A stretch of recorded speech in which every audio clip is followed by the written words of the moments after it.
Okay, welcome back to question and answer. People have questions, let me know. Well, last time there was a debate about whether the width was in thousandths or hundredths, and I looked things up and it appears to be in hundredths. It is in hundredths, I stand corrected, okay? And in metric, they use hundredths of a millimeter, okay?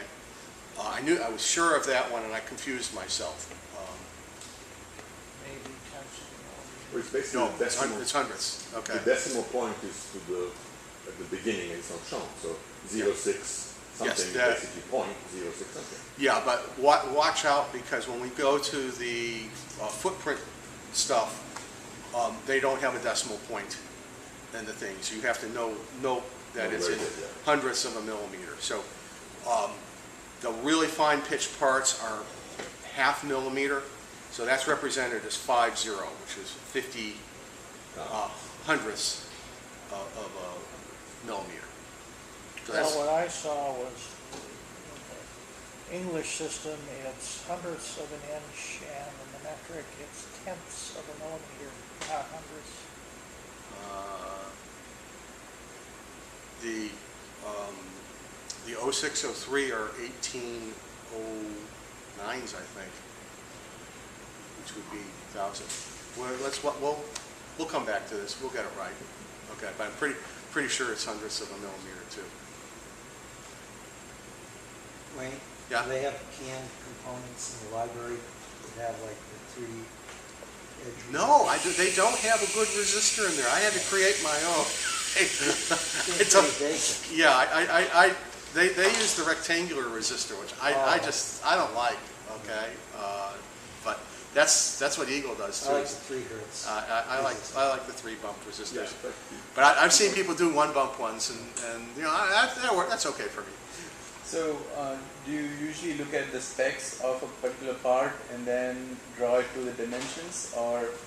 Not in schematics. Okay. See, we're actually getting a little ahead when we're talking about Okay. No, I was wondering because you're going to use the schematics to make the actual PCB, right? Yes. So Okay. is there a different?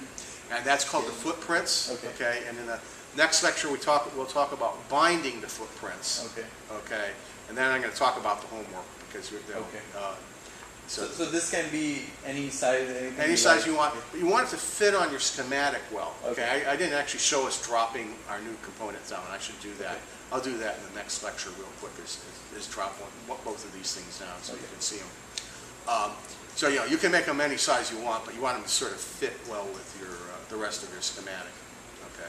So I have everything covered up right here, but I had to build that 80-pin package for the IC, and I had to make 80 pins. It takes a little while. So the schematics, they don't rotate. You need a horizontal and a vertical explicitly. I prefer it that way. You can actually rotate components, okay? But the text on the reference numbers and stuff rotate as well. I don't like that, okay? It's just me, okay? I see lots of schematics with rotated stuff on it. Well, nobody will put it upside down. That's just verboten. That's stupid to do that. But I've seen lots of left and right stuff. But my view on a schematic is you're trying to convey information to the end user, so you want to try and keep that all the same thing. And on my printed circuit boards, I tend to do the same thing. I try to make all the labels be the same way. So because when you're assembling them, you don't want to be one of these things where you were supposed to turn your head, but you can't turn your head because you're under a microscope, and you visually get it wrong. You might accidentally put a part in the wrong place. So that's why we worry about stuff like that. Okay. So do people feel like they're going to be able to build a component for the homework? Because that's what's coming. Okay. Any other questions? Okay, I'm going to push the little red button and we'll go to the next.